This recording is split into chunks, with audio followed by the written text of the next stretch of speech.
Welcome to episode 51 of TerrorVision Horror Podcast. I'm one of your hosts, Dan McGuinness, and joining me on my midnight meat train is my co-host, Jennifer the Dream Warrior Strand.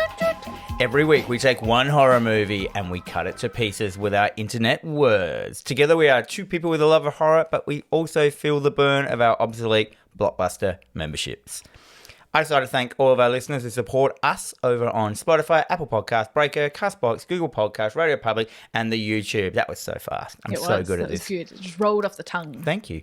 Shout out to the people that interact with us over on Facebook and help us to grow. People like Mark of the Damned, that's a rad name, Ambivalent Hoax. Man, these are hard names. I'm not going to get through them all.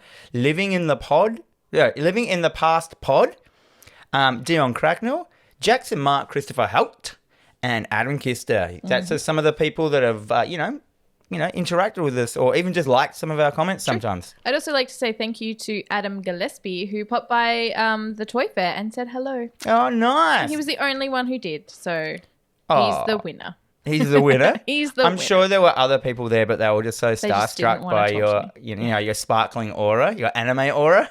Those little sparkles that come around sexy dudes. Yeah. How many times at the toy fair did you have your back to someone and turn around with a rose in your mouth? Every time. Every time? Every time. It makes sense. Yes. Okay, let's move on to our fun facts about ourselves. This week we've got a themed fun fact. Continuing my adventure with the porn store stories. As people know, I've worked in several sex shops throughout my life.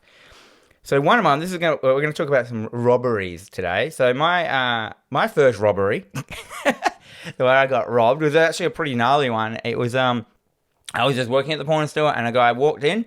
He just walked straight in around the counter, pulled out a knife, held it to my throat, and pinned me against the wall with a knife, and then made me empty out the till. And I don't know if anyone's had a knife to their throat before, but when you do, you forget how to think. And I looked at the till and I was like, okay, till. Don't know how it works. Till. And I just started hitting it with my open palm until the till opened. And then, so I probably did some $4 million sales in that time as well through the till. And then the guy grabbed it. He made me try and open a safe out the back, but I was like, I don't have a key. No matter how much you ask me or kill me, I don't have a key. Yep. And then he grabbed my laptop, which I was working on, and my bloody phone. And and he ran out, and then then called the police and stuff like that. So that's my scary robbery. It actually really affected me. Yeah, well, they do. You don't think that they're gonna, and then but they do. Yeah. What about your rob fact? Well, so I had someone charged with attempted robbery over $1. Where at? So I was working at Blockbuster at the time. And this guy he'd purchased the 7 weeklies for $7 or whatever. He didn't like one of the movies. So he came back and he demanded a refund for all of his movies. And I'm like, well, no, I'm not going to give you a refund for anything at all. That's not how it happens. You at rented this point something. as well, I'm training some new girl. And he got so angry and he was so aggressive. He threw a bunch of stuff. He hit stuff off the counter. He was terrible. Were you afraid or were you just like, ugh? It was more it was scary, but I also was the person in charge. I had someone who was new that, obviously I'm in charge of them. I'm there to protect them. I've got customers in the store. Who knows because this is Morphettvale as well. So, oof. Yeah, right. So in the end, I called up the police. Police were on their way, and he decided that he was going to come around the counter, open the till, and get his $1 back. And so, of course, as soon as he stepped behind the counter and touched the till, Robbery. So cops came and they ended up taking him away. Did they come at the right time? They did, because he's like, I just want my phone. And they're like, so you've just touched I'm like, he's the camera. He's touching the till. He's the staff and the customer standing there. He's touching the till. He's done. Yeah, right. I didn't even know that was a thing, touching the till. Touching the till. Don't touch my till. No. Don't touch it at all. Wow. So that's, so I got the knife robber and you got the $1 robber. Yes. I think my robber only got away with $200 or something like that. It's not worth it. And my dignity. Yeah, well, Oh, well, let's move straight on to our spoiler cast part of the show. Yes, every week, Jennifer and I set ourselves a horror movie to watch, and then we go through it scene by scene and spoil the fuck out of it for you, me, and your dog. It's a deep dive into glorious gore, hard edits, cheesy acting, directing madness, severed wangs, and compound fractured. It is the premise of the show. Mm-hmm. We have a rating system to rate it, so at the end you're not sitting there with your dick in your hand or your vagina in your hand going like, what the fuck happened? How do I know how good this film How is? can I judge reality without a rating system? Exactly. So for those of you playing at home, we've got the A, awesome, everybody should watch. B is our beer and chicken wing group movie. F is for fun and dumb. C is a classic that's worth a watch. U is underrated. G is good for its time, but is not held up. We've got the J, Jen special, the D, Dan special. We've got a W, which is whatever. We have the Kesha, the low-budget hot mess. C minus, craft is stellar, but I hate the content. And then we've got the McConaughey, the cream of the crap, the fucking fucked, the we watched it, so you don't have to. Ooh, and this week, by your choice, Jen, I decided to, really etch that in stone. This was all me. Yes. Jason X from 2020. Now, as part of the Friday the 13th franchise, which we love. Yes. Especially Jason Takes Manhattan. No, we don't. You chose this one. And I was did. like, yeah, cool. And I had a really romantic thought of like one of my favourite Jason deaths is in this film. Yes. It's just a pity it was the only death. No. What are its vital statistics, Jen? All right. Directed by James Isaac, who has not really directed anything else. I think there was something like Pigman. That's it. I don't know. The screenplay is by Todd Farmer, but I do have some fun facts about the script, which I will divulge in a minute. Ooh. It stars Kane Hodder, a lovely cameo by David Cronenberg. Yeah, I saw him in it, and I actually missed that. You're going to have to mention that when we get to it. And literally no one else. All these actors were Canadians. I think it was just like all these Canadians hanging outside of a movie theater going, yeah, we want to act for a little money. Yeah, and then right. They were like $10 a day. What? Yep. It had a budget of between $11 and $14 million, and the box office return was $16.9 million. That's bull. The fact that this film made money is atrocious. But still considered a flop. It was a failure. I don't know how much they expect to make on a film. I guess double your money at least. I guess it's hard.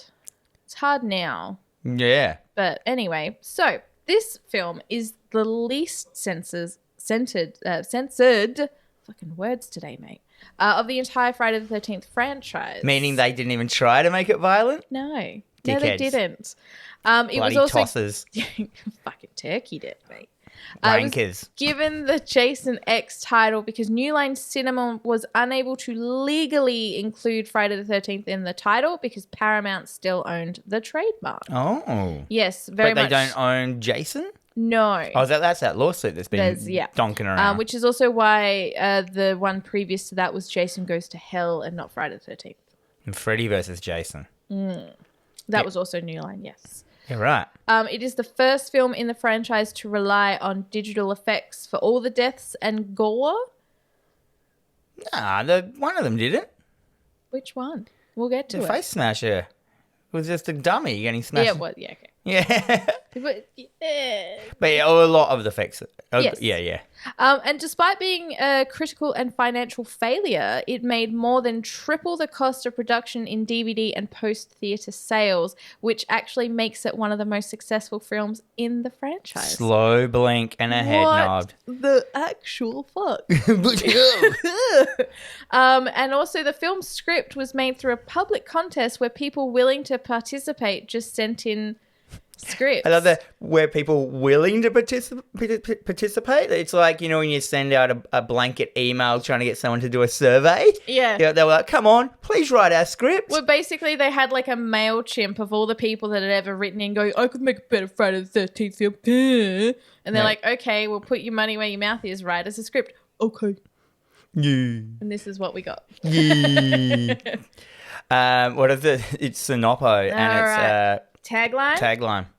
Evil has an upgrade. Bum, bum, bum. I love it. In the year 2455. Wait. All right, can we just... 2455. This is 450 years, over 450 years from when because the film originally set in 1990, isn't it? The film is set in 2010. Oh. Yeah, so it was released in 2002, set in 2010. Yes. So it's over 400 years into the future. And I got to say, Well, I'm going to get to it. There's not much. They have What a bleak future. no tech. Old Earth is now a contaminated planet abandoned for centuries. A brown world of violent storms, toxic land masses, and poisonous seas. Yet humans have returned to the deadly place they once fled, not to live, but to research the ancient rusting artifacts of the long-gone civilizations. Fucking hell, this is stupid. Yeah, it's long, isn't it? But it's not the harmful environment that could prove fatal to the intrepid young explorers who have just landed on old Earth. For them, it's Friday the 13th and Jason lives. Oh, they used Friday the 13th in the Sinopo. They did.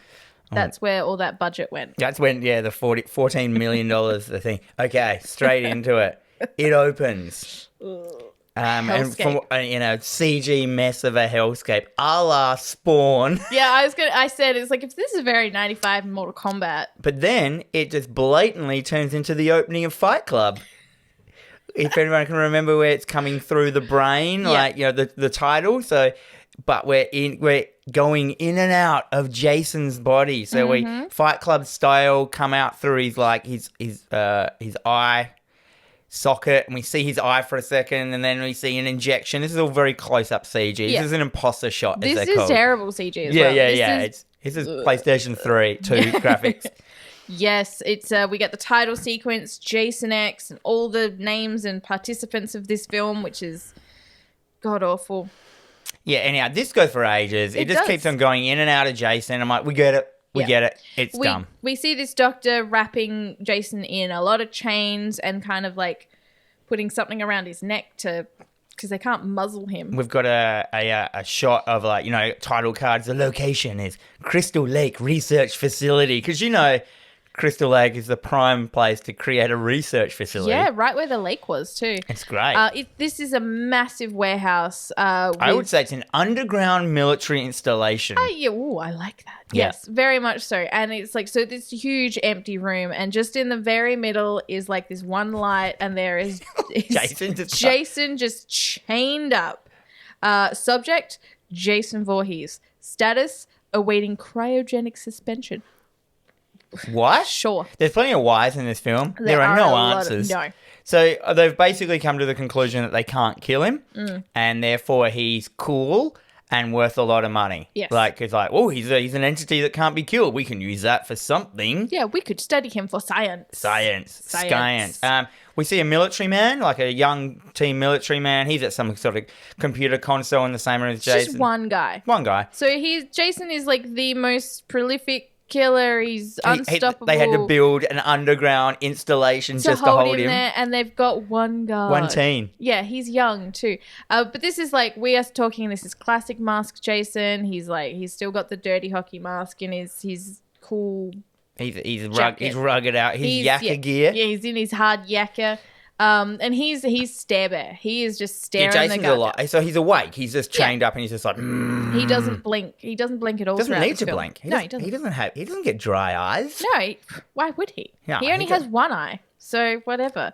Why does he only have one eye? Is it from like the one where he gets slammed with the axe in the head and that smashes the mask? I'm gonna say yes, but also because that was a classic Jason hit that was in like his mask for a long time. That kind of the axe hit into the side of his mask. So I guess he just never bothered to grow back that eye because he grows back everything else. Yeah. That's fine. He doesn't need it. He only needs one good eye. He doesn't even need any eyes. He's squinting. Probably sense killing. But he's like really, he's stink eye in this guy. He is working this eye. He's squinting. He's giving the stank eye, and the guard, he basically just approaches him. He's like, oh fuck you, mate. He doesn't like the stare. He's like, stare at this, and he's like puts a blanket over his head. Puts a rug over. He's like, maybe you'll be like a bird and just go to sleep. Well, he is quite budgie like. He is. So yeah, he puts a rug over Jason so he doesn't have to look at him. Anyway, we cut to a bunch of suits walking down in the installation. Yeah. One of which Cronenberg. Oh. Yeah. Which one? Just one of them. He's the main one. Oh, really? He's like, I'm here for Jason. Oh, is that Cronenberg? That's Cronenberg. Yeah, right. And he's talking to like a boss girl who I don't remember her name, but I just call her boss girl. No, I called her Lady Scientist. Lady So Scientist. we've got the Lady Scientist who you can tell is in charge of the whole Jason science program, and she wants to study him she wants to get rid of him. Yeah. She's like, fuck this shit, he's too dangerous. Yeah. But the suit's like, nah. He's like, nah, we don't want him cold, we want him soft. He's more valuable that way. Yeah, so they don't want to cryo freeze. So she thinks the best way to get rid of Jason is just to cryo freeze him forever. Pretty much. Yeah, which is a good idea. Yeah. I mean, if your budget lasts. It's fine. In a giant installation. So they have an argument. She's like, but we agreed. And he's like, well, I went over your head and, fuck you, basically. Yeah, so they're basically suits being suits in like, like money talks, bitch. And that's exactly right. And she's like, well, you can't move him. Like, and she's looking at all the, like, there's like 6 guards around him, and Cronenberg's standing there going, no, you got it, guys. You got it. And he's like, oh, there's so much of this. There's so much like smugness in this film. Oh, yes. Like just dudes just going, no, he's just nobody. We don't care. And I'm like, yeah, you built an installation for this one guy, and you're just like, it's fine. We are in the army, and we have the guns. Yeah. We will win. Yeah, so they have some guns. He's surrounded by army men. Yeah. So they walk into the room with Jason tied up. He's still got the rug on him. Over his They're head. like, get that fucking rag off him. Yeah. And of course, they take the rug off. Ooh, to reveal it's not Jason. The hell? It's the teen guy. And I'm like, hang on. Jason doesn't set up kills like this. No, he doesn't. But also, he's a magician who can get out of chains now. Yeah. There's no explanation of how he got out of this thing unless he, like, has some sort of, he can dislocate his shoulder, which I'm sure he can because he can pull his arm off. So. But, he's just like, whoosh, he just waited. He's like, this is the moment. Yeah, this is how long has he been there? Cool reveal. He goes, I'm just waiting. Hey, you guys don't have me chained up. I'm just waiting for the coolest moment to escape. He's like, ta-da, motherfuckers. Yeah, ta-da. Anyway, he jumps out and he just starts fucking shit up. But it's really disappointing because it's like one guy gets hit in the head. Yeah, he kind of bonks one guy from behind. He donks him. Yeah. And then they all shoot at Jason. So they're like, there's Jason. And they all shoot him with machine guns. He goes, he gets hit and stuff. And then he like kind of takes on the army men with like chains. He does. So he swings chains around one guy's neck, snaps his neck. We don't even see that happening very well. He sort of throws another guy into another guy. And that's it. Cronenberg starts making his way. Like, he starts going He's to like, the fuck escape. this shit, I'm out of here. But Jason, he's like, has this weird javelin thing. He has a pole. I think it's just a pole. Yeah, I'm pretty certain it was one of those poles that you sort of use to put around dogs' necks or cats' necks when you... I just think it's a pole. Anyway. It's part of an installation. He's got access to so many poles. It's true. It might be the pole factory they're keeping him in. He just throws it like a javelin and it impales Cronenberg straight away. Cronenberg realizes, oh my God, I was wrong. It's like, my life. And the lady scientist walks in. Well, she's standing at the door kind of like listening in. Just watching, yeah. Yeah, and then the door immediately gets like smashed down by one of the guards. So it's like Jason's basically taken him and thrown him so hard against the door that the door has completely fallen down with him on top of it, clutching a shotgun. It's like a 7-inch thick metal door as well. He's like, Jason is now stronger than the Hulk. I've got a lot of problems. I've got a lot of problems. There's no continuity in this film. No. And lady scientist, like, Jason doesn't come in.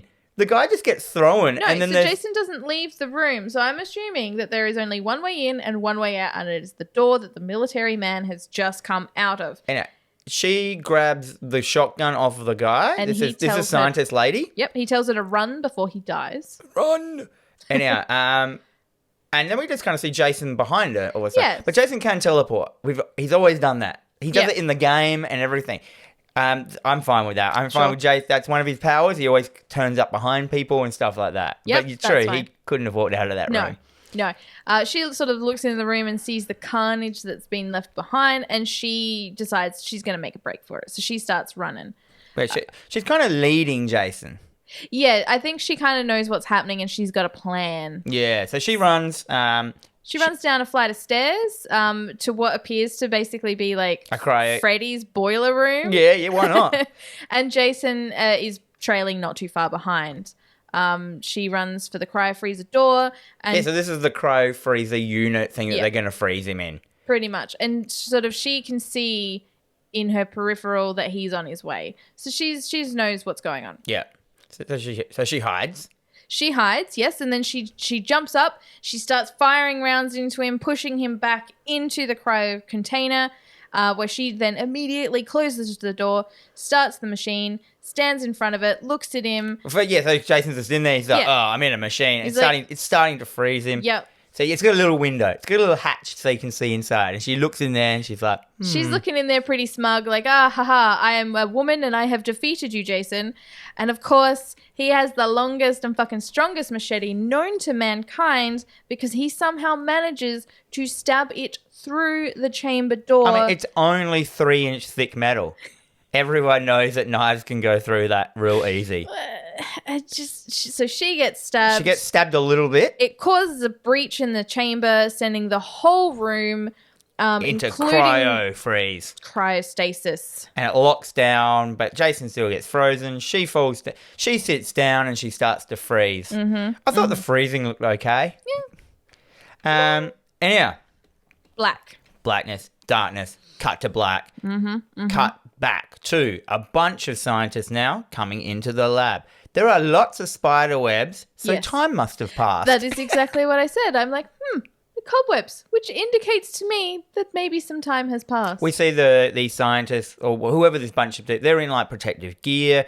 They're they are basically in Plague Doctor jackets wearing Star-Lord's mask. Star-Lord's mask, exactly. Yeah. You can see them walking down the original stairs that we saw, like Gail said. We go, oh, they're in the same position. Apparently, there's lots of spiders in this underground facility because there is lots of spider webs. Yes. So I just would have gone, no, I'm not going down there. Well, whatever's down there can stay down there. The door to the cryo chamber opens and they walk in. Yeah. We see Jason still in the chamber, and they relay back that the air is clean, there's no viruses, no toxins, and then they obviously take off all their masks. Revealing just all these like fucking cannon fodder characters. Yeah, kill fodder 1 through 7. Yeah, so they're going on about like preserving stuff. They're obviously scientists. They found this thing. They didn't know what this was here. Yeah, so Or they some have that shit. like general conversation, which is like, oh, from the state of this cryo facility chamber, which is clearly M Mark 7357, indicates that this is an older model, probably around 2010. Exactly. And so then the professor, he basically turns, he's like, is anyone else thinking what I'm thinking? And they're like Doritos. And they open the door and we get revealed a very, very frozen Jason. But Jason's kind of got his knife Yeah, up. he's standing in a stance that is basically like your statue of Jason, where he's standing there and he's got his, Yeah, but like his hand but up. he had he's- the knife through the cryo chamber. He Like, looks like he's about ready to go for a Hassan chop, but he's frozen in that. They look at him. They don't know what a hockey mask is. There's some banter. It's really bad. It's true. He's a humanoid. Organic composition is unclear, though. And then they start talking. It's like, oh, what's in his face? Oh, some kind of 20th century carbon filtration unit. And some dude walks up and he's like, It's a hockey mask. it's a hockey mask. And they're like, what's It's hockey? like, what's hockey? It was outlawed in 2024. Fucking hell. Well, yeah. A world without hockey? No. They also find scientist lady frozen on the floor in a spot where she wasn't when she froze. So I don't know how she froze. Yeah, she's now under some kind of like tubing system. Like hamster tubing. And they're like, oh, she's a perfect specimen. Yes. Um, She's perfectly preserved. We can rebuild her. we can bring her back because it's like you might mention what year it is. They're like, Yes. we can bring it back because it's a year 2455 now. Yeah. Some dingus at some point also picks Yeah, up so a there's the frozen mug. There's the dingus. Yeah. So you call him the dingus. I called him the intern dingus. I called him the idiot intern. So Yes. this guy is just like the stoner dude. Is like, look at me. I'm a young dude for some reason. Yeah, he's got dreads. He's a cool guy, and he picks up this mug, and they've like clearly said don't touch anything because it's all frozen. He picked it up. It sticks to his hand, and he's like trying to unstick it. I think this is their attempt at some kind of humor. Well, there's attempt at humor the whole way through. And he walks up to Jason. Yes. He somehow knocks Jason over. Yeah, so he's like using, for some reason, rather than the bench that he picked up the fucking mug on, he starts trying to like knock it out of his hand using the cryo chamber that Jason's in. But of course, it rocks the chamber so hard that Jason falls out and slices his arm off. Because why didn't Jason smash like everyone else does? No, that's exactly, yeah. No, he just falls down like thunk. That's done. Yeah, the guy's arm gets chopped off. He starts yelling, but then this lady comes in and gives the intern an injection, and now he's fine. And she like suction cups his arm, like with some future science. Mm-hmm. So they basically, and also she's a synthetic lady, which you could tell straight away. So they're really going. So she is, if you can imagine, she's like Data from Star Trek. Yes. So she is a synthetic human. She's like, I'm emotionless. Blah, blah, blah, blah, blah. Yeah. I say facts. I have no emotion. Even though there are bits in the film where she reacts like gets scared. I'm like, and then they drop that. Anyhow. It's fine. It's fine. So we've got a very Star Trek vibe. There are so many like just takes out of every sci-fi in this and just done badly. Like, yes, that's exactly. So they're basically they're like a class of Star Trek people floating around with like, oh man. Pretty much. So they radio back to their ship, their pod, whatever it is. Basically, like we've got 2 people here. We need evac. We need to get back on the ship. Are you ready to go? Yes. You get this quick shot of the person who's on the ship, and you see that this is like that hellscape from the very beginning is pretty much Earth. Yeah, Earth now looks like Mars. Yeah, basically. So they all put their gear back on. They run through the sandstorms of Earth and get back into their spaceship. We see the pilot of the ship briefly. He's like a dude in a cowboy hat. He's air quotes, a space cowboy. Yeah, he a redneck cowboy. He's the pilot. There's a whole bunch of stereotypical characters in this film. This film heavily steals so much shit from The Matrix as well. Oh my god, yes.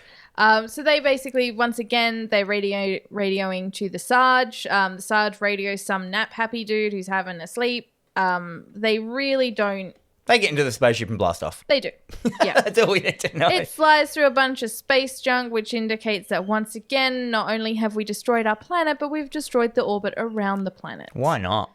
Yes. So the crew, now back on the ship, they rush the girl into the lab.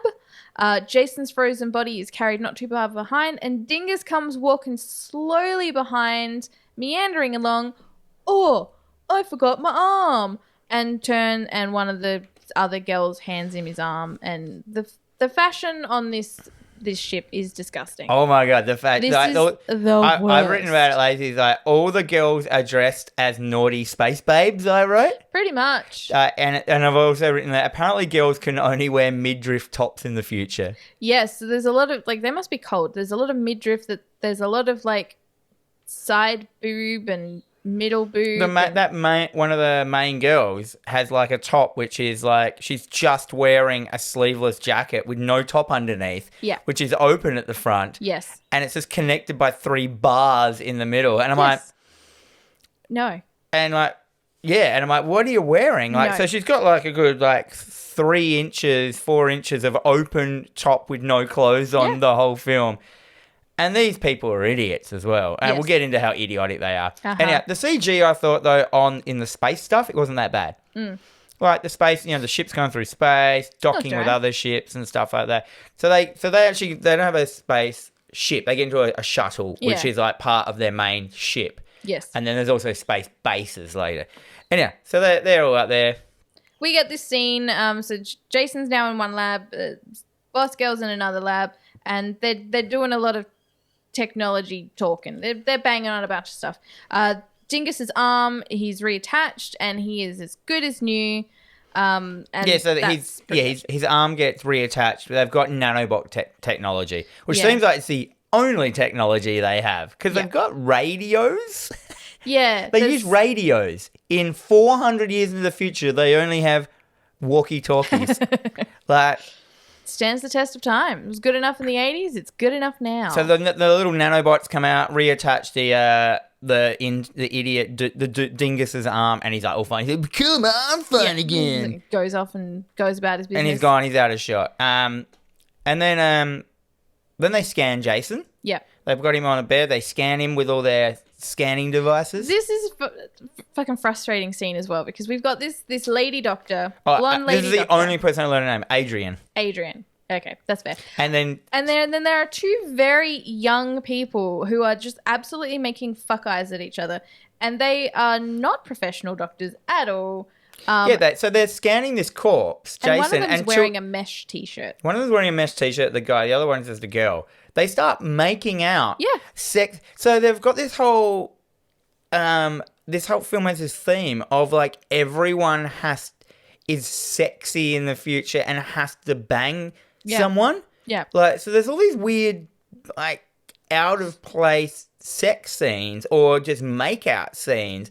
And I was like, is this kind of like because Jason kills campers that this is like kiss? So there's a couple of scenes in a little bit. There's like all this stuff that's like indicates that he's just driven by that. Yeah, it doesn't make any sense. It Like, there's really doesn't.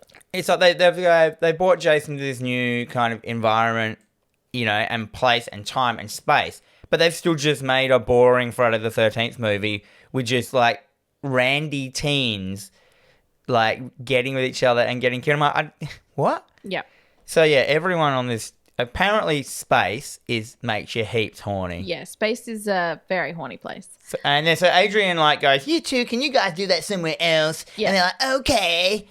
And then they go to their room and start banging. And then Adrian is she is like probably the eldest lady in this movie. Yeah. She's tall, blonde, midriff top. Doesn't it? Chilly belly. She sends scans through to the next room, the lab next door, and they start talking about he's got like this teeny tiny brain. They're like, how can anyone survive with such a teeny tiny brain? And then they start sort of like, okay, he's a little bit more. And then one of the teens go, I bet he's got a massive wang. And I'm like, who the fuck? Why? Who cares? Yeah, I know. Yeah. Then we so then they get the nanobots. So we start to work on the scientist lady from the past. They start covering her, rebuilding tissue and all crap like that. Mm-hmm. And then we cut back to Adrian, and she's working on Jason. She pulls his eye out for no reason. His bad eye. Yep. Oh, that is bad eye. Yeah. He's still got his good eye. Yeah. Good eye. So she pulls his eye out with some clamps, looks at it. I'm like, yeah, very professional autopsy. That is an eye, yeah. That's an eye, well done. Put that in the eye jar. Yep. So instead, she dips it in a sink full of liquid nitrogen. And that's it. That is it. Cut back to scientist lady on the thing. The nanobots have done their job. She's, she's sitting there all naked with, like, chainmail on. Yeah. Just here's a sheet of chainmail. Yeah. You're fine now. Yeah, because they take her clothes off to rebuild her and just cover her in chainmail. Yeah, that's fine. Because like she just didn't want to show that she was naked. Why even have that bit in it? Yeah, I don't know. And they ham-fistedly, she wakes up, she's like, what's going on? She punches the dude in the face and she just starts screaming, have you got him? Did you get him? Yeah. Like, who? Got who? Who? And then she starts to explain haphazardly like what had happened, and they break the news to her that they ham-fistedly tell her it's 400 years in the future. Yeah, 2455. Don't worry, you're fine now. You'll be better than ever. Then we cut to the professor. Mm-hmm. So the professor is the guy that's in charge of everything. I hate him. Yeah. I'm just going to get that out there right now. I fucking hate him. Well, he's just a badly written character as well. He's got one motivation, which is money. And you can see that every action he has in this film is just to make us not like him and for him to, die. But he doesn't. Anyway, cut to the professor. He is on a video call with some guy. Mm-hmm. We don't know who this guy is. It doesn't really matter. No. They go through, we see that the professor's true calling is he's not out for, documenting the history. He just wants to make some money. Yeah, so he's basically like we have landed on a gold mine. We've got two people, like one of them, so they're both like perfectly fine. They're 400 years old. 400 years old, and he's like, well, what does that matter? He's like, come on, like everyone... they're the oldest people ever. She's the oldest people ever now. And, he's like, nah, it's... He goes, yeah, there's a 250-year-old reanimated person. No one cares about a couple more years. Yeah. And he's like, fuck, I need money. And then the guy on the video thing goes, did I see you had Jason Voorhees there? And and he goes, I don't know. And he goes, as in the killer that killed like 200 people. Yep. People love killers. He's probably worth heaps of money. Yeah. He's like, with the right buyer, he could be worth a fortune. Yes, and then like the professor's like, ooh, dollar signs in his eyes, and now everyone's safety is moot, and he's like, I just need it. Jason is my ticket out of these slums. Yep. And he hangs up his little video phone, and one of the girls, the one that had the top that's open at the front. I just don't know. She walks in. So she's young. She's quite young. Yeah, she walks in holding a clamp and a bottle of champagne and asks to talk about her midterm. It's time to talk about our midterm. And I'm like, oh, God, like, boring. I don't want to... Yep. And we cut to Adrian doing some autopsy stuff on Jason. She's literally cutting off his mask. Yeah, because his mask is merged to him for some reason. She's, like, slicing around. Mm-hmm. She peels it off to reveal a very disfigured, Jason face. gooey, buzzy face. And she's like, oh, poor baby. Such a bad face. No wonder you wore the mask. Yeah, that's right. And shit like that. Anyhow, that's all that scene is. We cut back to the student and the professor. They're in bed. The professor's dressed in women's underwear. She's straddling him, clamping his nipple. No sex is happening, let's just say, by the way. This scene goes for way too long. It's just like him going, oh, yeah, you passed. Yeah, You've got to pass. She's in a dominatrix outfit now as well. So she's like, what? Yeah, okay. Because, you know, this is how we want to portray young girls in films and stuff like that. Again, and this is the 2000s. Yeah. No, it's not okay. Space must make people very horny. Now we cut back to the lab, and there is blood dripping on the floor. But Adrian doesn't realize because she's analyzing whatever she's. So yeah, the blood dripping on the floor is to show that Jason is thawing out because they think he's dead, and they keep on going. He's quite dead. Yeah, he's nothing but dead. He's nothing dead but as a door. There's so much dead in him. We cut to some science dude staring at KM, who is the synthetic human, at her boobs. She wants nipples, but they keep falling off. He's like, why do you want them? She's like, because such and such has them. He's like, but you're perfect without them. She's like, oh, okay. So the teen, I call this like the teen nerd kid. So he's the guy who has built this synthetic lady. Yeah. All the other girls pay him out because he's got a synthetic lady and that he loves her, and he doesn't. Or he does, but like, you know what I mean? Like, he's more interested in a synth lady than a human lady. And for some reason, the other girls can't handle that. No. Because they're all jealous cunts. Yeah. Pretty much. And then that's it. We cut to the mesh shirt dude and his horny gal pal. They're in their room and they're now making out. And as they're making out, you know, they're making... These are the ones from before they got kicked out of Adrian's lab. So they're just, I'm kissing and smooching and so they're dry humping. hard. Everyone's still got clothes on in this film when they're doing everything, by the way. Exactly. And Jason flinches. He flinches. Adrian turns. Is that supposed to imply that because there's sexy times happening, he's awakening? Yes. I just thought he would just wake up no matter what. Just correspond. It's the perfect timing. So Adrian turns, nothing's happening, goes back to her work. We get a gratuitous sex scene. Cut to Jason. Do we, though? Well, no. There's no nudity. It's like some dude kissing a girl's belly and she's making sounds like she's having a right old good time. Jason unclenches his fist. Adrian turns again. Back to the sex scene. They start banging and he sits bolt upright and he sits slowly, up so fast. Like, it's like it. speed like film. Like, zhunk. Yeah. And he turns to Adrian and she turns and he's gone. Where is he? She doesn't seem at all perplexed by the fact that this giant hockey mask wearing dude has just disappeared from her table without a sound. Yeah. I don't That's understand how he fine. doesn't make sounds. Oh, because he can teleport. Yeah. Anyhow, he comes up behind her. He grabs her. They have a, like, you know, he grabs her by the back of the hair, by her hair. They wrestle around a bit. He brings her over to a bench and he plunges her face into a vat of liquid nitrogen. This is quite cool. We see from inside the liquid nitrogen looking up into her face, we see it freeze like within seconds as well. It looks really, really good. Yeah. He takes her out of the thing with it and then smashes her face onto the bench, smashing it into a bloody icy mess. We see the corpse with, like, you know, the inside of its smashed out face. It looks very, very cool. It's one of my favourite Jason kills. But there we go. End of film. Done. Yes. He just holds her up and kind of looks at her and just basically just throws her on the ground like nothing's happened. Well, he's into killing. He's He's notch one on the belt. Well, that's done. Now I'm killing in space. And just before he heads off to find each and every fornicating sinner, he spies a selection of medical tools laid out on the table. And lucky for him, there is a space machete on there. Yes, he helps himself to a spiffy new medical machete. Big what is that even for? Space machete. What are you doing with that? In case that? you need to hack someone's arm off, Yeah. Colombian jungle style. We get the infamous and then he is off. Surprised they're allowed to use that. Yeah, right. They probably had to pay for that too. Cut to the professor.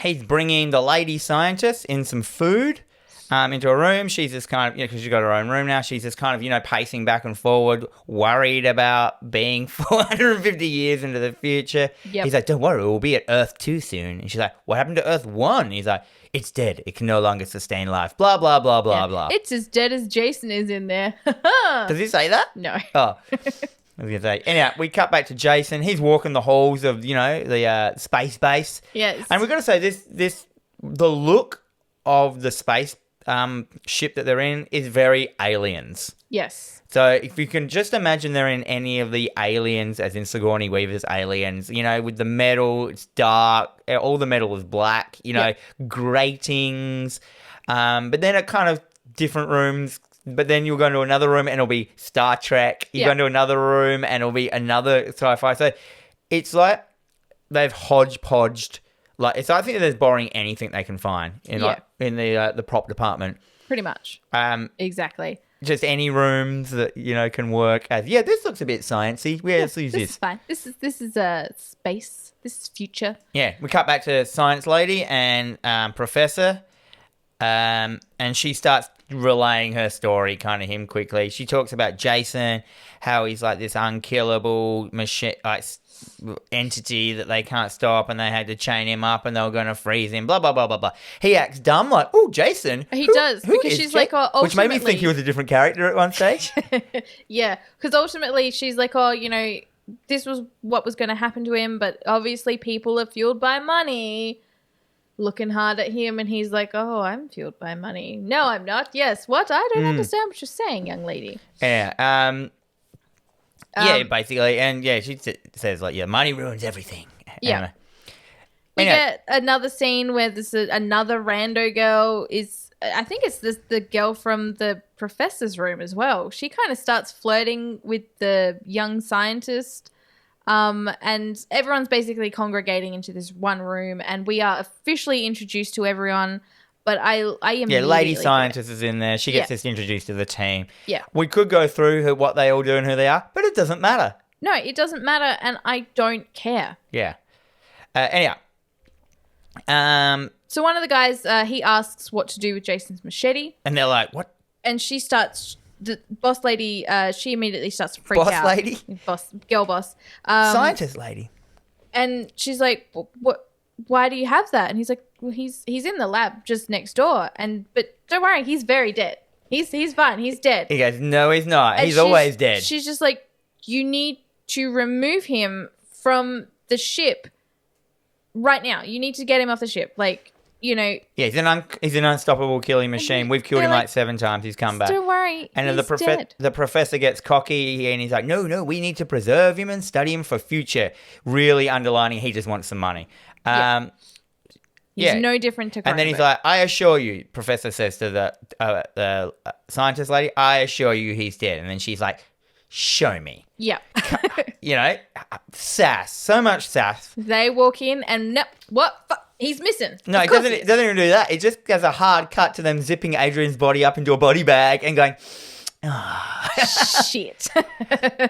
They sound the alarm. There's a hostel on board, and this, and then we just cut to that kind of happens, and then we just cut to some teens banging. Yeah, so we cut to, like, the mesh shirt dude, and he gets up from the bed, and he's like, oh, we've got to go. And she's like, I'm not dressed yet. And he goes to open the door and is immediately, within seconds, just stabbed in the chest by this new medical machete.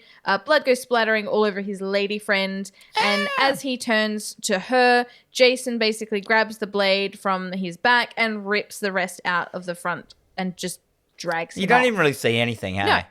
Yeah, so and then Jason cool grabs him and drags him around the corner away, which Jason never does that. Like, doesn't take people. Why would he's like, It's just He would luggage. Why didn't he kill the girl? She was alone. Yeah, and half naked.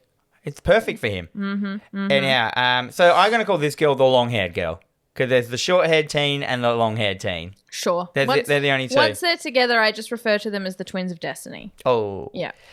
Anyhow, Jason just leaves her, apparently. Anyhow, the team. Then we cut to the team again, and this girl rocks up screaming, "I'm covered in blood!" Yeah. And they're all like, "What's going on? What's going on?" Send in the grunts. Send in the team. So they've got a new team. This is the Grunt Team, and they are basically like the... I just call them army men. Yeah, they're basically like the military people that are on the ship to protect everyone just in case shit turns south.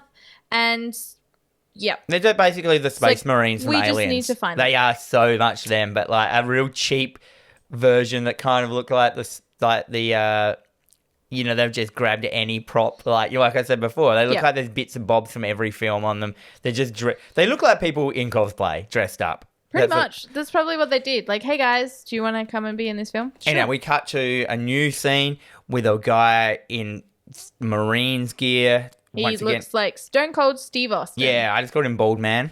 Yep. No connotations that it's bad to be bald. It's just like this is the way that's how he looks. Yeah, he's got a goatee and he's bald. He's Stone Cold. Let's call him Steve Austin. That's what I called him.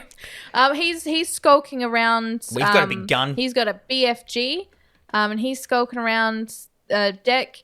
He's got his helmet on. He looks like he's in Starship Troopers. That's what I was trying to say. Yeah, Starship Troopers. He's walking around. It's very dark, and I'm sure you've got lights in these ships, but sure. Or a light on your big fucking gun, but sure. And this giant CG monster jumps out at him. And big huge. monster. A couple of stories tall. It's like a big monster. I don't know how to describe it. He blasts it. It explodes. It looks so bad. And suddenly the intern rocks up, or as you call him, Doofus. Yes. He is also dressed in gear. He has a gun. He shoots a monster as well. And then you realise they're in a video game. Yeah. Which was pretty obvious as soon as you saw the thing. Jason rocks up. Yeah, so Jason's just looking at them, and so they're looking at him going, what's going on? And then Doofus goes, pause game.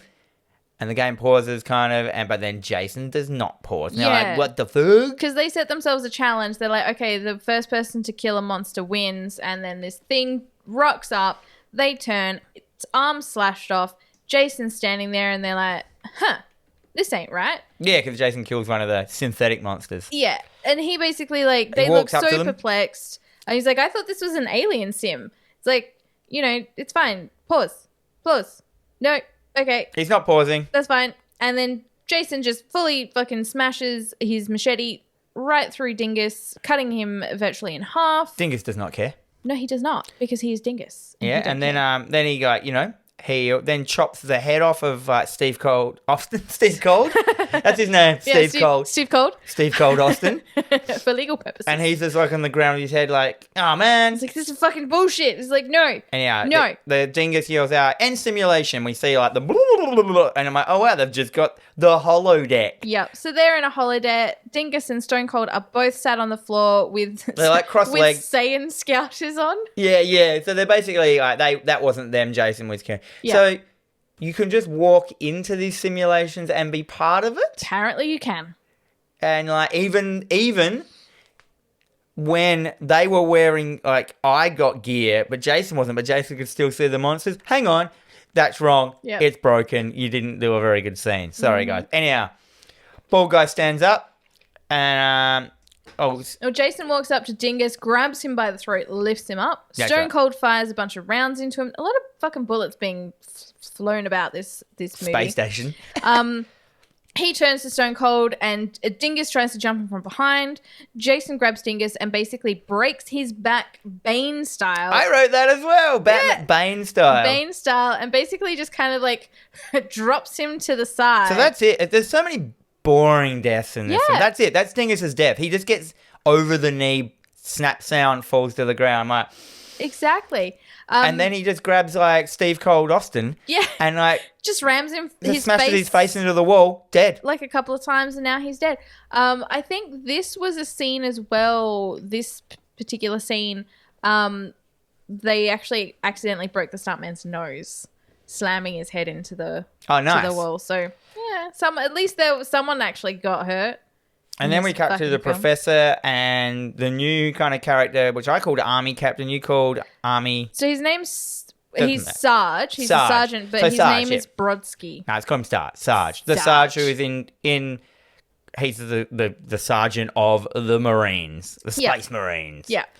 And they're walking and talking in the hall, the professor and him. You know, he's just like, you can't kill him. He goes, it's my job to kill him. He goes, I'll give you $500,000. And I'm thinking, 400 years into the future, with the economy going up, $500,000 isn't that wouldn't sway someone probably. Like, No. That would probably be the equivalent of like 10 grand. Like But that far. he takes that money and He's like, okay. No, he doesn't take it. He just kind of nods at the guy.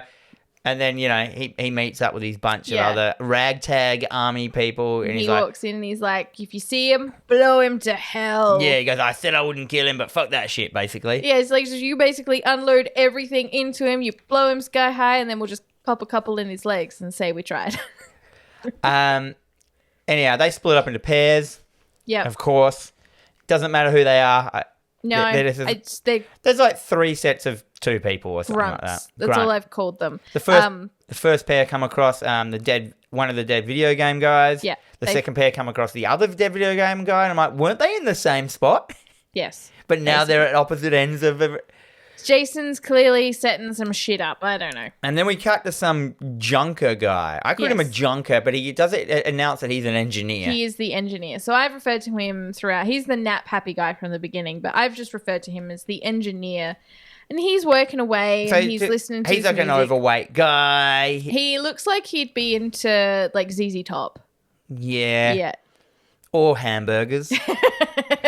He definitely looks like he's an overweight dude with a moustache. Yeah. He's got a moustache and a bandana. He's wearing a bandana and a leather jacket, so you know. He's like the wacky, engineer. He's like the ragtag engineer. He's so good at his engineering job that he doesn't have to conform to space normality. No, he doesn't have to wear spacesuits. He is who he is. He's so good. He didn't quite make the crew of Serenity. But he wanted to. But they had that other cool engineer, Haley, who was a girl, and he's like, I can't beat with it. He's like, I can't compete with a girl. I'm a fat man. I'm basically the third person in Tenacious D. He really is. He's like an amalgamation of Jack Black and Kyle Gass. Oh, dear. Anyhow, that's him. Yep. He's the only character we've given any explanation. Yeah, that's the most in-depth we've gone on a character so far. He's tinkering away with stuff. He's listening to his music. He hears something.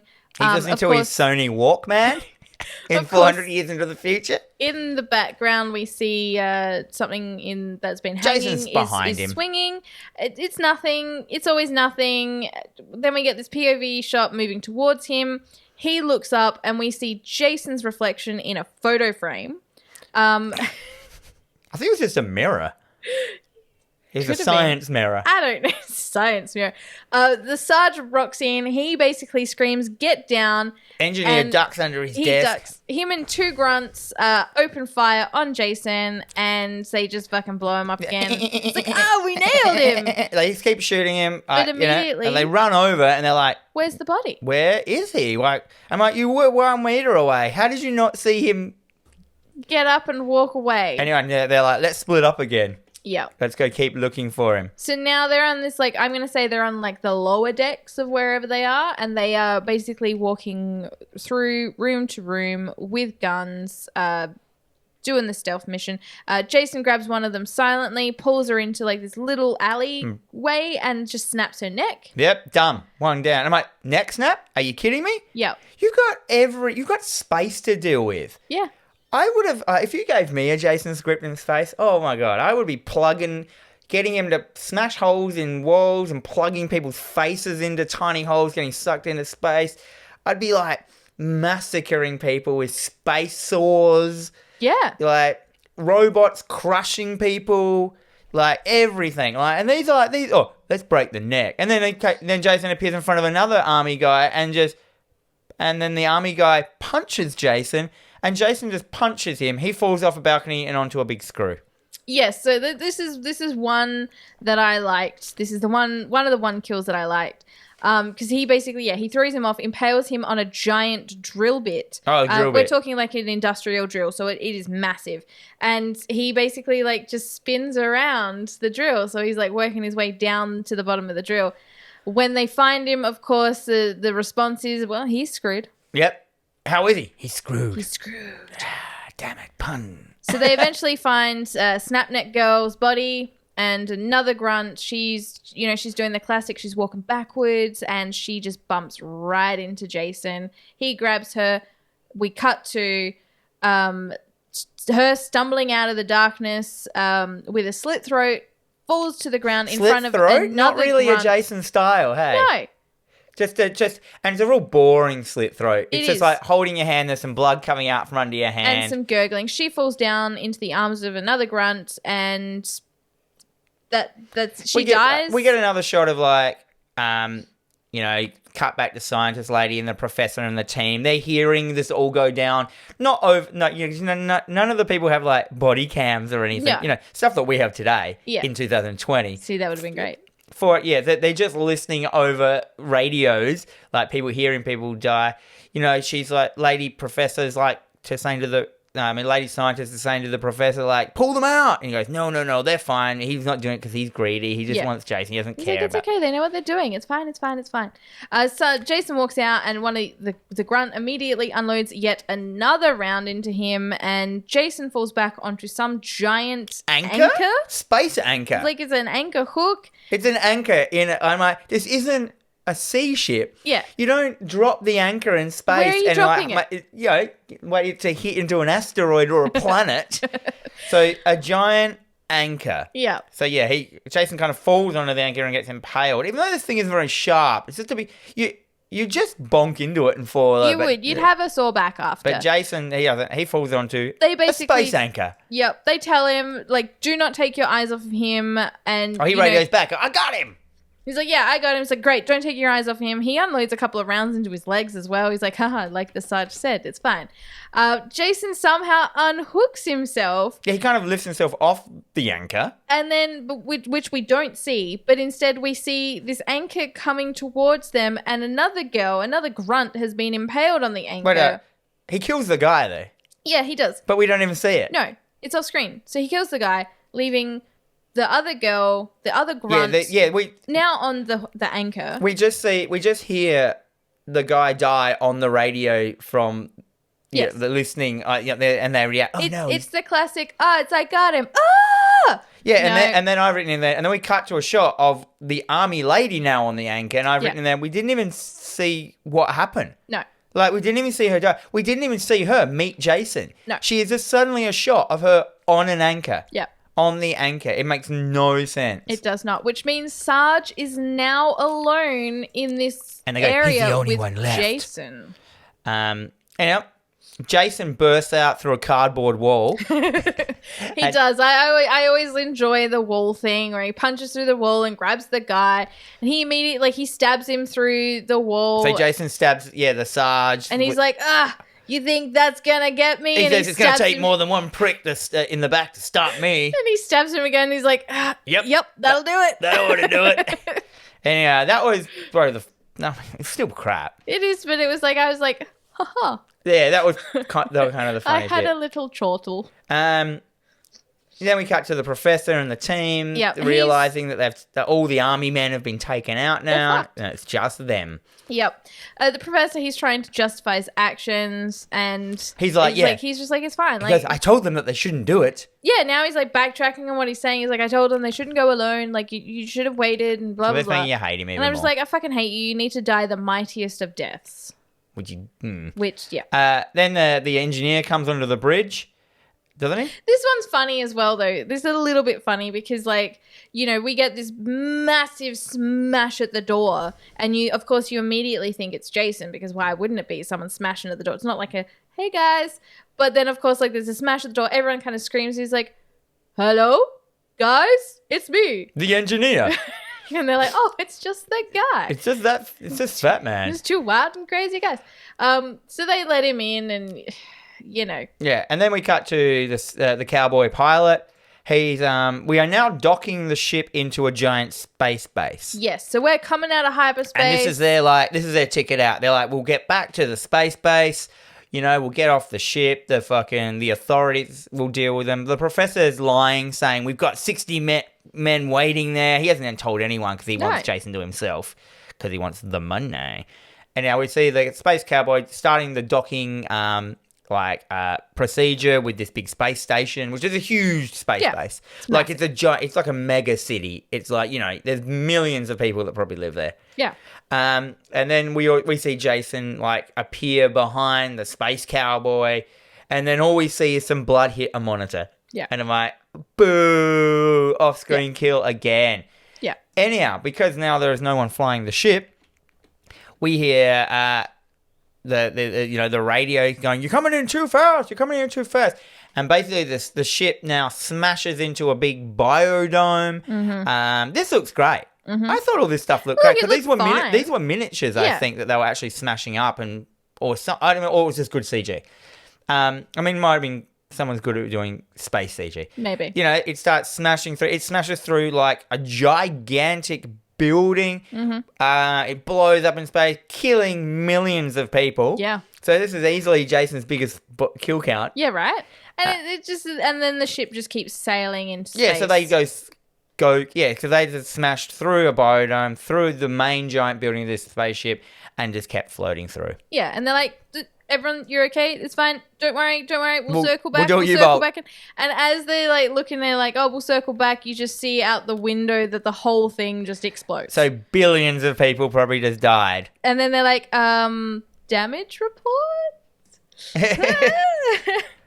As that happens, Jason smashes at the door. The professor tells everyone to shut up. And then she's he like, bangs on the door. He didn't come through it. And then, lady scientist goes up to the door and listens as if she's like some sort of Jason tracker. Yeah, she's like the Jason whisperer. She's like, he's not out there. Yeah, and they're like, maybe he gave up. But then Jason jumps through a window. He smashes through the glass. And I'm like, what glass was there for him to smash through? Because if it was the glass that he slammed the girl's face into, that didn't break. But okay. Jason jumps through a window in a spaceship from outside. I don't know. Yeah, everyone just starts running. They're like, fuck this shit. Let's get out of here. Run! They all run and lock themselves into some room. Yep. We cut back to Jason and we see the professor was so scared he didn't run. No, he probably pissed himself, which is great. He just stands there. He's right. Jason's in front of him. You know Jason.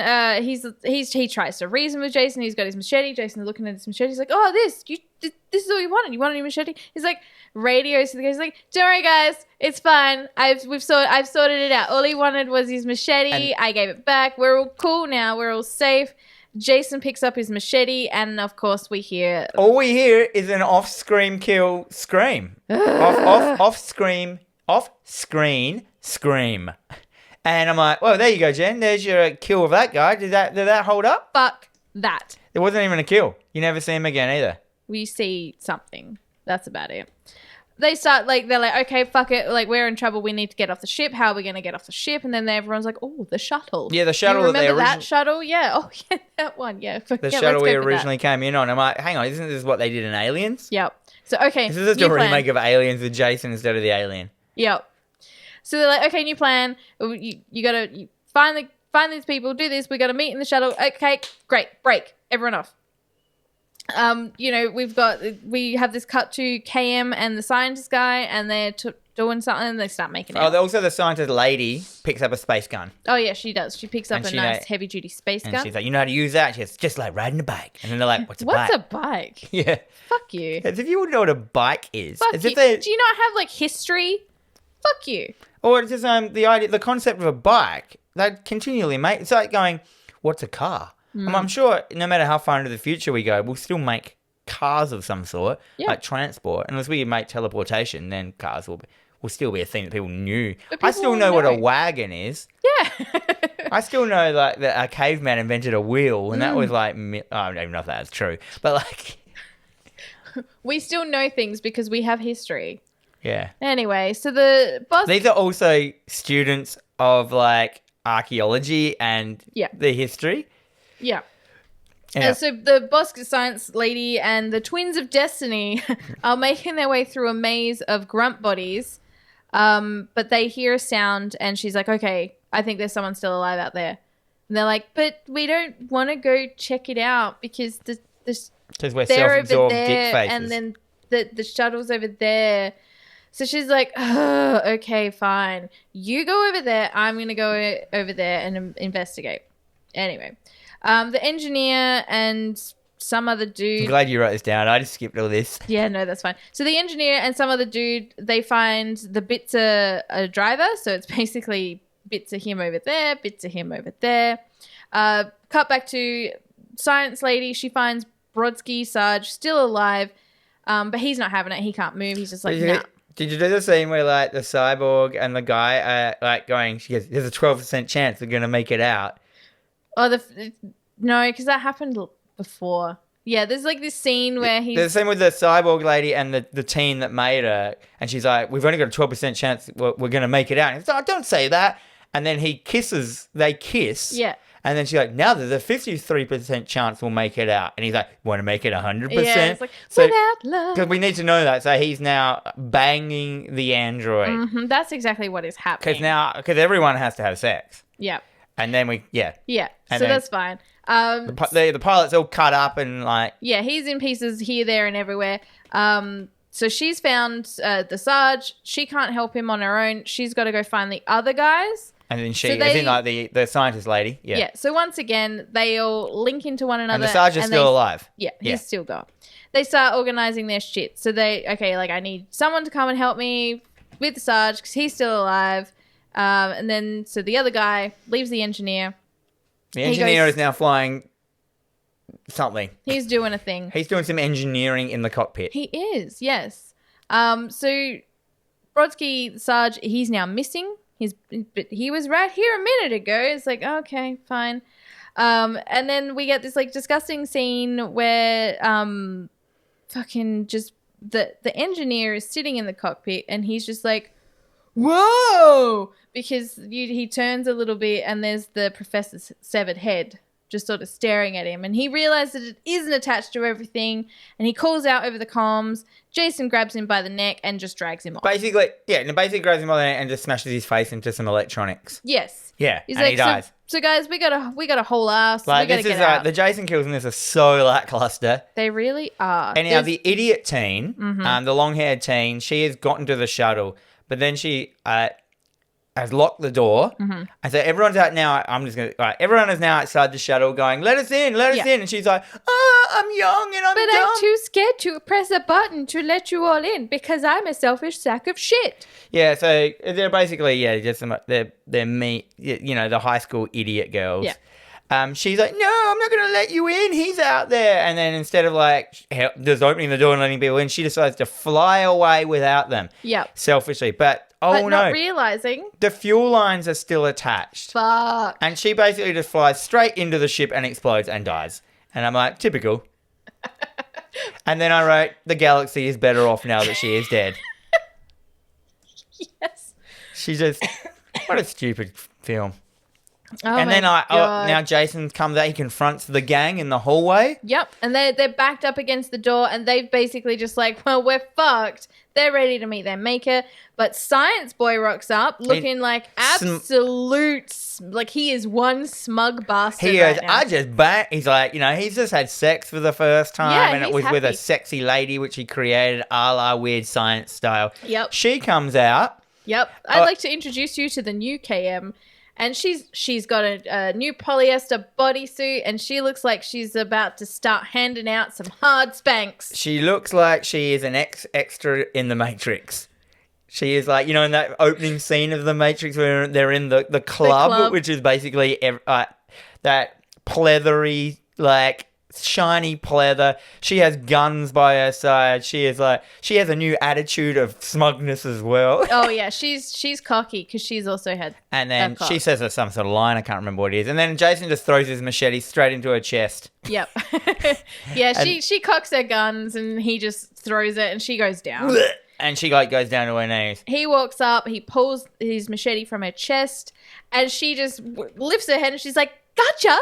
and unloads. She was playing possum, as they call it. Right? She unloads yet another round of bullets into him. Like, at this point, I'm sitting there She's going... got all these future guns that go... Pew, pew, pew, pew, pew, pew. I'm like, have you fuckholes not learned that bullets do not work? Well, they do kind of here. She blasts Jason with future guns, you know. Jason flies out of the room. I'm like, what room did he fly out of, considering they were in a locked hallway? She follows with some crazy, unrealistic spin jumps and then some gangster shooting. It was what I call Matrix jazz. Yeah, she does flips and shit. So you do like jazz? God. No, she does. She's out there doing flips and shit. So she's flipping around. She starts unloading pistols and Jason, pew, pew, pew, pew. Like, you know, she's like the hero moment. Yep. Actually, I didn't mind this bit. It was stupid, this but bit like, was absolutely oh my god, stupid, at but, like, least this this is is slightly entertaining. She looked like she was having fun doing this as well, because she kicks him into the chest. He goes down. She immediately jumps on him, starts straddling him. She goes with both guns in hand, puts them both up against his head, and she just goes, giddy up. He punches her off in the face, punches her head off, and this looks so bad. No, this doesn't looks do that so yet. fucking bad. No? No. That's my way God. down the track. Oh, I'm so sorry. No. Jason gets knocked back. She starts like kicking and punching him. Jason gets knocked over. She jumps on top of him. Mm-hmm. And then he knocks her off. Yep. And then out of nowhere the Sarge comes That's out. Right. I got too excited. Yeah, you did. Out of nowhere, Sarge comes out, wounded, stabs Jason in the arm, which, you know, takes his attention away from the cyborg. She starts firing. There's so much you missed out of. Yes. Oh my gosh. She starts firing out more bullets, taking out his leg. No. She fires a round of bullets around Jason, like cartoon style, like his silhouette around him. Then she kicks him, which kicks him through the wall, because you know how bullets go through metal. Yep. Which kicks him through the wall, which makes him. So now he's in this other room. He's in the original room, the nanobot room. That's right. Yes. She produces a shotgun from nowhere, and she shoots his leg off. He's there hopping. Yep. Then he falls backwards onto and smashes down through the nanobot table. Like, bzzz. That's right. Yes. Then she blows. Then she shotguns his chest and blows his chest apart, which is pretty cute. Then she shotgun blasts his mask and blows his whole head up and his mask. It looked great. I was like, cool. That was cool. I like that. Yeah. Like I said, I'm always a fan of like the carnage that happens to the bad guy. Exactly. And she's a hero. She's done it. He's dead. And then she throws his machete into him as well at the end, even though he's like... To add insult to injury, he's like, take this, motherfucker.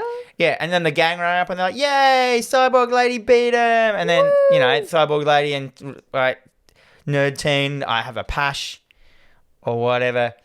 Why wouldn't you? You know, that everything's done. Yay, Jason's dead. They pop the captain... They pop Sarge on he's on a medical table, and they're all around and they're having a chuckle. They're like, oh man, it's happening so fast. It's like, oh, we thought this was going to be such a terrible time, but we did it. It's all done. But they aren't out of the woods yet. Yeah, but Sarge, he's all fixed up now. The nanobots take about a couple of seconds to fix his stab wounds because they don't care. But then the ship starts to malfunction. Yes. Boop, boop, boop. They have 30 minutes. But luckily for them, another ship has picked up the distress beacon, and they are only 45 minutes away. But fuck, if you can't get here in 30, don't do it. And then the scientist lady, who has no idea how science works in this 400 years in the future, says, why don't we just blow off this part of the ship, which is going to blow up? Yeah.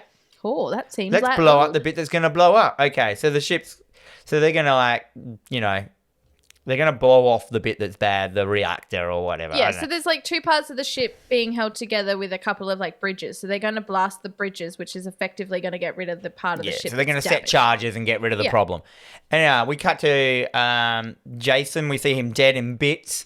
But then we see sparks and some electronics because, you know, he is laying on the nanobot table. It's true. And somehow the system starts to boot up. And then it's like, me, I don't know, I'm a robot. I guess I'm a nanobot. Better rebuild Jason. Oops. Oh, dear. The nanos start making their way down to Jason. The nanobots are like a really bad CG liquid metal. Look. They keep referring to them throughout as ants. The ants, yeah. Ants. They're still nanobots. Yeah, they are.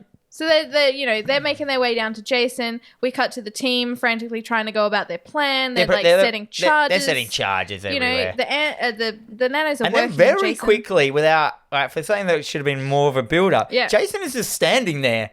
Yes. In the hole, all new. Yes. He is half Terminator now. He is Uber Jason. Uber Jason. California. Uber Jason. That's what I was singing all last night. Liz told me to shut up. So he is now, if you can imagine it, he's just like, he's got half of him is metal. Because there's a bit when the nanobots are rebuilding him and there's a bit where it says like, not enough tissue to finish it. And you see the nanobots spreading out to look for stuff to finish him with. So obviously they've merged the knife into him. Jason has a new, his hockey mask is now metal, but it's not really a hockey mask. It looks whack. It does. It's weird. It's and they're like, it's impossible. Now. He was dead. And it's like, it looks like he got better. So once again, KM shoots off another couple of rounds, but it's a no-go. Yeah, the shots just bounce off of him. It's a no-go. This is where he punches her head off. Yes. How much did you miss out? You got so excited. I just got really excited. Yeah, Cyborg goes up to Matrix punch and kick him, but it's like dunk dunk, and he just uppercuts her head off. That's right. She's fine though because she's a cyborg. We all know from movies that cyborgs don't need bodies; they all live in their head. That's fine. So they blow the charges.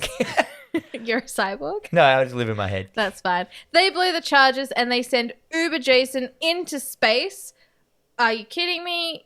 First they like grab the head and they run out the room, lock Jason in the room, and then they blow out. And it looks so bad when Jason's blowing out. It's just like the actor kind of... He's just like reacting against a green screen. He's going, whoa! His arms like flailing and they've just put a green screen explosion behind him. And they do it twice. Yeah, they do. And then that's it. He's off into space. They're sort of standing there and they're kind of waiting for a reaction from the ship. And then it's like we hear some creaks and cracks. It's okay. The ship is holding together. Firstly, we forgot to mention a whole guy's bit. What whole guy's bit? It blows up because there's one of the guys who we've never mentioned to this point. There's one of the random guys that's also on the ship. He's wounded. Jason gets hits trapped in the hallway with Jason. Yeah, and he's got the charge button. And he blows it up to sacrifice himself. Yeah, but it doesn't really matter. Who cares? Yeah, that's fine. Anyhow, the rescue shuttle has arrived in the area and they're outside. Like, we're going to come in and dock soon. And they're like, cool. I don't quite... Anyhow... That's fine because Jason is outside the ship and he punches a hole in the ship. Through the hull. Through the hull. And then everything starts getting sucked out and the last twin of Destiny she's fighting. Everyone kind of like... They got to safety. But they're only like a meter away from it and I'm like... They're fine. So everything is getting sucked to the point, where like people are grabbing onto things and getting lifted up. Where if that was in real life, that would be so... I don't know if you could do that, eh? Yeah, no. I don't know if you can, but you probably could. Anyhow, yeah, the last twin, which is the weird one that's like always doing sexual innuendo that fucked a professor with a clamp in his fucking... Yep. Wherever she did it. She's like holding it. She's like going to get sucked in. They try and grab her. They're reaching out, but can't reach it. And then she gets sucked out through the hole. Yeah. But it doesn't show it. No. It just shows a little bit of meat after the fact. I'm like, get out, get fucked. That's shit. It looks like shit. It just didn't show it. It didn't even show her going through the hole. It just shows that there was a little bit of meat left on the hole afterwards. No, I would have liked to have seen that, but I would have liked to have seen a lot of things in this film. Anyway. Everyone else gets to safety. Yep. The rescue shuttle starts to dock with them, and they're like, something else goes wrong. I'm not sure what goes wrong here. They're like, hang on, you can't dock. We can't get into the door yet. The doors won't open. The doors are jammed. Oh, fuck. It looks like Sarge is going to have to go for a spacewalk. And they're like, you guys better hurry the fuck up. We need to get off of your ship. It's going to blow. Like, you have like this long. So now they're fighting through time. Jason, meanwhile, has ripped through the ship. So he's just ripped open the hull and he's walking through. He's just walking through doors as well. And they're like, we got to stop Jason somehow. We need to give Sarge time. We need a diversion. So Sarge is now like in a spacesuit, dootering around on the outside of the ship, trying to get the... Dootering. They we gotta put Jason off. So he walks. I don't know how this happens. They're like in one sentence. They're like, I've just looked up all of the files of Jason Voorhees. I'm gonna make a simulation of Camp Crystal Lake so he gets distracted. Yeah. They put the holodeck on. Now Jason is in Crystal Lake, and I'm like, why don't they just leave him there? Why don't they just put no one in there to distract him and just leave him there forever? But it's no. Fine. But the guy thinks that Jason spied him. out of the simulation. Yeah. So he's like heading towards them. So like, oh fuck, we need an even bigger distraction. So then of course they create some kill fodder, and it's like basically like two girls, very attractive girls, and they're like, oh, you want a beer? Let's smoke some pot. Do you pot. want to smoke some pot? Do you want to have premarital sex? We love premarital sex. And it's just like, they just sort of jump into and a they bunch take their of tops off. sleeping bags. They take their tops off and flop their boobies around. It's true. And like, this is the first time there's been any nudity in the film. Pretty much, yeah. There's been a lot of hinted nudity, a lot of under boob, but no real boob. So yeah, and then basically, but Jason just comes up to them, and I thought this was kind of funny actually. This scene is probably the best scene in the whole film. Yeah, like it just does a hard cut back to Jason, and one of them's in a sleeping bag, and he's got the other one in a sleeping bag, and he's smashing the girl in the sleeping bag into the other girl that's in the sleeping bag over and over, and they're just going, ow, ow, ow. Yeah, it is literally just like, ow, oh. And then he like smashes it into the tree, which this was the funniest part of the film. But also this scene was an ad-lib from Kane Hodder, who was actually so fucking frustrated with having to reshoot this scene again and again and again. This was the reaction that he had. He was basically just cracking the shits, and they're like, oh, you know what? That's going to be big. Put it on screen. Yeah, right.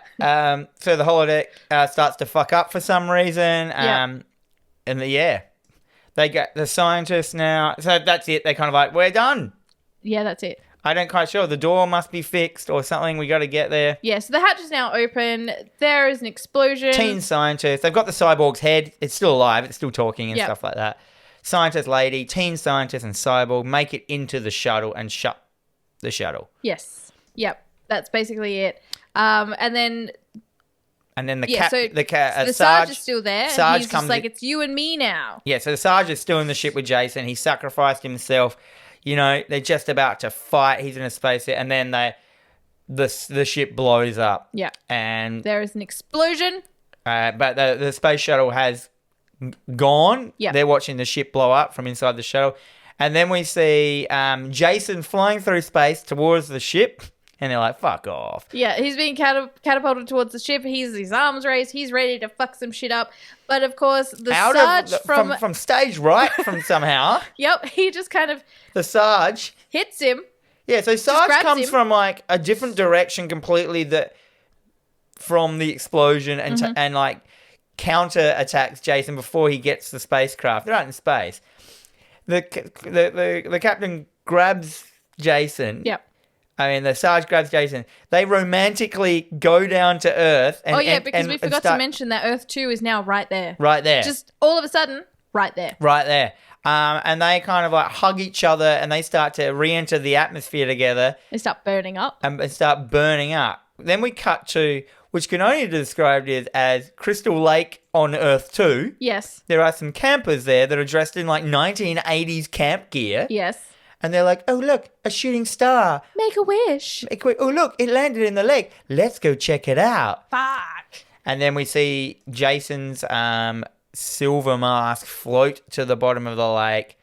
Bang, cut to credits. I'm like, what? Why was there a campground on Earth 2? What? And what's the odds of Jason landing in like Earth 2 Crystal Lake? Yeah. Yep. Final thoughts, Jen. Oh my god, this film borrows extraordinarily heavily from Aliens and Predator. That was the other thing.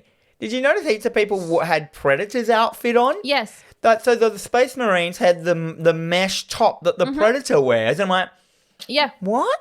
Yep. None of the cast are in any way memorable. I didn't care enough to learn names, or I didn't care if any of them lived or died.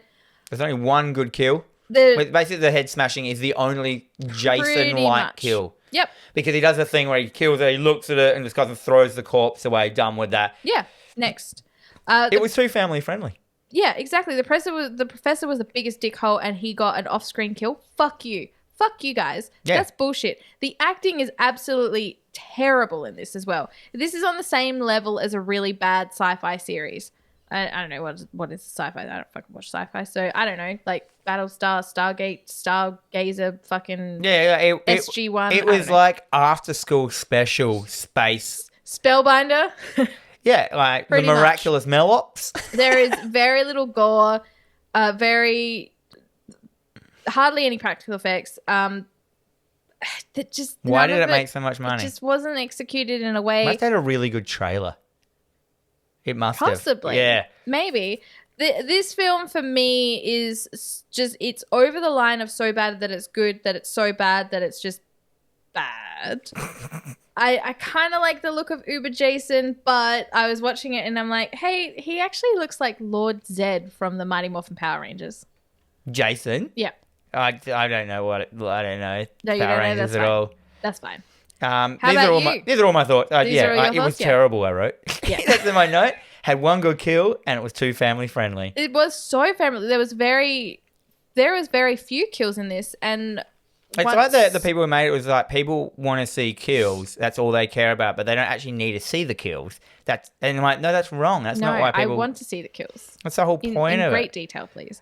Yeah, I feel that Jason the nanobot thing could have happened real earlier and would have been better.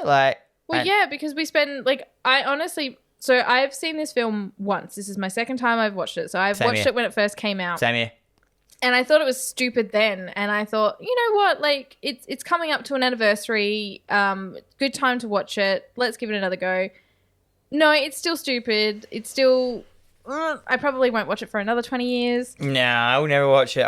I will just watch that one kill on YouTube. What did you give it? I gave this a K. This is a Kesha. So did I. It's a low budget hot mess. No, I'm just going to change it to hot mess because it didn't have a low budget. No, it didn't. It's just a hot mess. It is a hot mess. It's an after school special hot mess. Like I wanted so much more out of this film. I thought that it might be different, but it really wasn't. Did you have like romanticized memories that it was better than it was? No, I had romanticized ideals that this could have been better than what I remembered it to be. Because even like talking to people that I know have seen it, they're like, no, like this is the worst film. All right, So, what are we going to do next week? It's your my choice. show. Have you seen a film called Chronicle? No. I'm. Is this a superhero one? Yeah, I can't remember if it's horror-y though. I really wanted to watch it, but I want to do a found footage film. Let's do it. I think I'm going to do, but I don't know if it's horror. I can't remember. Also, who cares? It's a horror podcast. I mean, I do have Cloverfield as my backup. Cool. Because have a I look. went through a mass. What would you call it? A horror? Cloverfield. No, like Chronicle. I don't know. I haven't seen it. All right, I might. It's a sci-fi, it might be, it's a found footage superhero film. Yeah, I've seen it, but I just can't remember if it's got gore or not. No, I'm going to go Cloverfield. Cloverfield? Cloverfield. Right, So I'm locking I that in. loved this film. It was good. I think I watched it at your house. I saw it 4 times in the cinema. Wow. It's my only film I've gone back because I just wanted to see people's reactions. Yeah. So yeah, Cloverfield next week. Fantastic. Look it up. Do not watch any of the other Cloverfield movies ever. They're all whack. Well, okay. Yep, sure. Cloverfield Lane and all those are just Nah, stupid. I didn't see them. No, Yeah, you don't that's need it. fine. Anyway, thank you guys. You've been listening to TerrorVision Horror Podcast with Dan and Jennifer. We are available on all major podcasting services and also on the YouTube. But no matter where you choose to consume us, please make sure to hit the like button, subscribe, leave a comment or a review, and share with all your friends. You can interact with us on both Facebook and Instagram at TerrorVision Pod. It'll keep you up to date with upcoming episodes, trivia, and of course memes that are definitely 3 years old by now. We also have an email, terrorvisionpod@gmail.com, and our opening and closing music is Void Swirl by Sister Wife. And remember, until next week, may all your dreams be nightmares.